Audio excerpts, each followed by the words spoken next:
Do you have diabetes? Are you someone who loves to eat rice, roti, bread?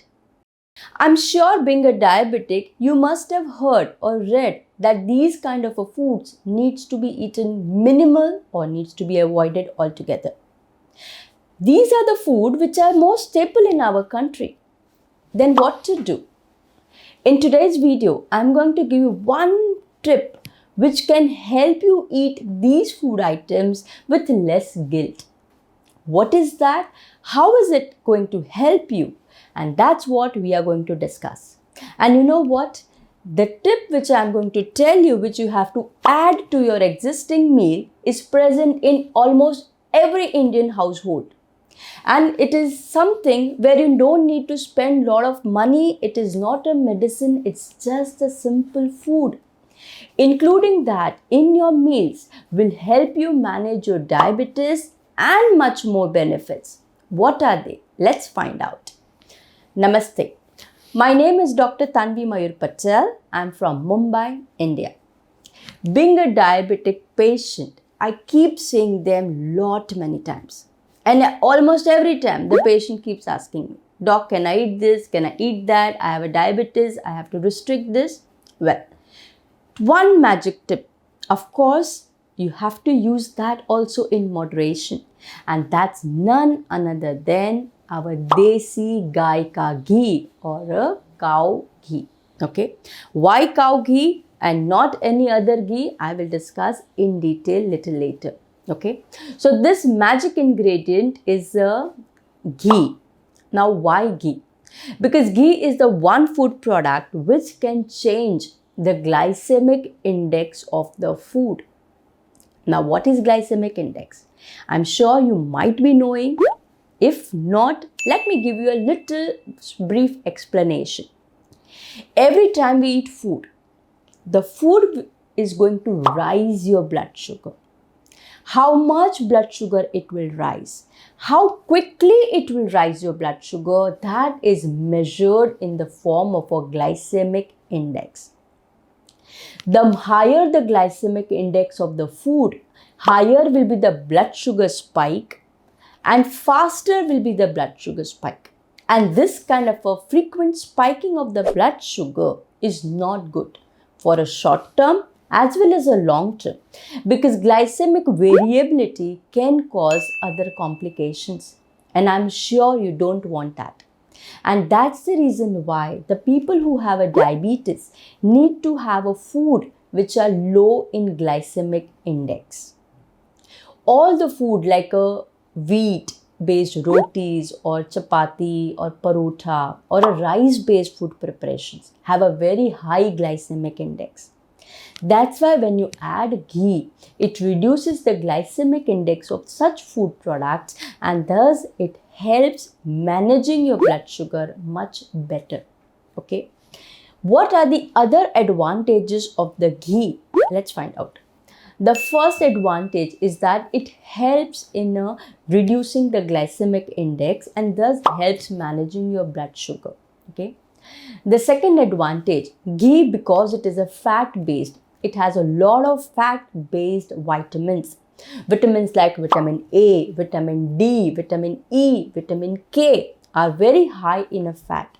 And these vitamins are not only important for our overall health, but it also enhances the immune system. And immunity is very important for diabetic, because invariably diabetic have a relatively poor immunity, which makes them more prone for frequent different kind of infections. So when you take a ghee in a regular quantity and in a regular basis, it enhances your immune system. Not only that, it also has a lot of antioxidants, and these antioxidants are further reduces the oxidative stress which is generated in most of the diabetic people.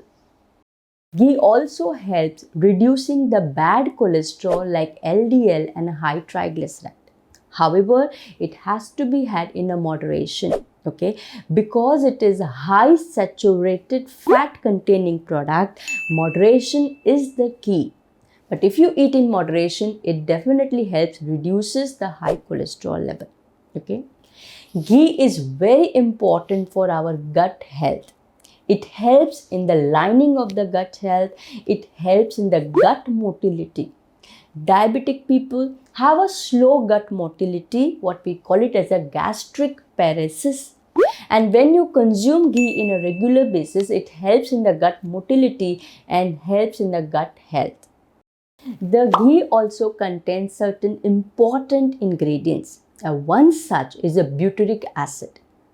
Butyric acid is absolutely important for our gut health because it helps in maintaining the right gut bacterial flora and prevents the digestive dysbiosis, again which is common with the diabetic people. So butyric acid helps in that. It is a food for the good healthy gut bacteria and thus helps in managing that. Okay, the ghee also contains a compound called as a MCT, that's a medium chain triglyceride. Now this MCT is a very concentrated kind of an energy. That's why when you consume ghee, you get a sudden bout of energy, and that's also very important for maintaining your metabolism. Another important compound is a conjugated linoleic acid. This conjugated linoleic acid, again very important, in a right proportion, it can protect our heart and also protect us from a heart blood vessel problem like a atherosclerosis. So you see so many benefits of consuming the ghee. Okay, now let's find out what ghee you need to consume and why is that. So when we talk about the ghee is available in plenty different varieties. When you are purchasing one, you have to pay some attention. First of all, if two major kind of a ghee which is available in our country, India, cow ghee and a buffalo ghee. Okay, the cow ghee is relatively easier to digest. Okay, it is a faster digesting food compared to buffalo ghee. Okay, so if you are someone whose metabolism is very slow, or you are already having a digestive problem, you have a gastroparesis problem, then in that case buffalo ghee may not be a right option because its metabolizes very slow. Relatively, the cow ghee is a faster metabolized, so cow ghee is relatively better in that aspect. Okay. Second, when you buy a ghee, okay, make sure that you buy from an authentic supplier. It has to be organic ghee, okay. The grass which the cows or the buffalo is going to eat, again that makes a very important thing, okay, because what they are going to eat, that's what they are going to produce. So organic grass fed ghee is better prepared. Secondly, the ghee should be stored ideally in a glass bottle. Avoid plastic bottles because a plastic bottle, when comes in contact with the sunlight, okay, it chelates, those plastic leaches out into your food.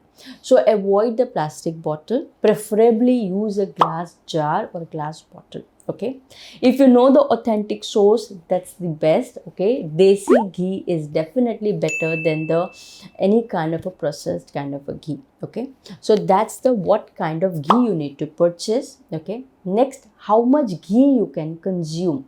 Okay, now that's very important. Okay, at one point of time in a one meal, I'll advise you have a 1 teaspoon of a ghee. So if you're having a dal or a rice, okay, or maybe a wheat based chapati, 1 teaspoon per meal is allowed. Okay, and in a day a person can consume 2 to 3 teaspoons every day, or a monthly supply of around 500 ml.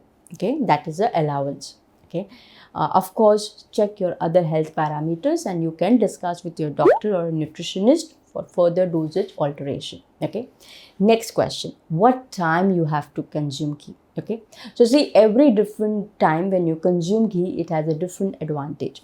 When you take a early morning on an empty stomach, okay, this helps in boosting your metabolism, helps in the weight management. When it also helps in the gut lining.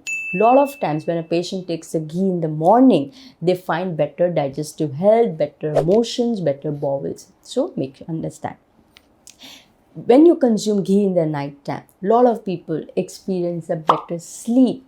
Again, sleep is very important. If you're sleep deprived or if your quality of sleep is not good, again, it will have an impact on your blood sugar as well as the body weight. So make sure of that. So nighttime also you can consume.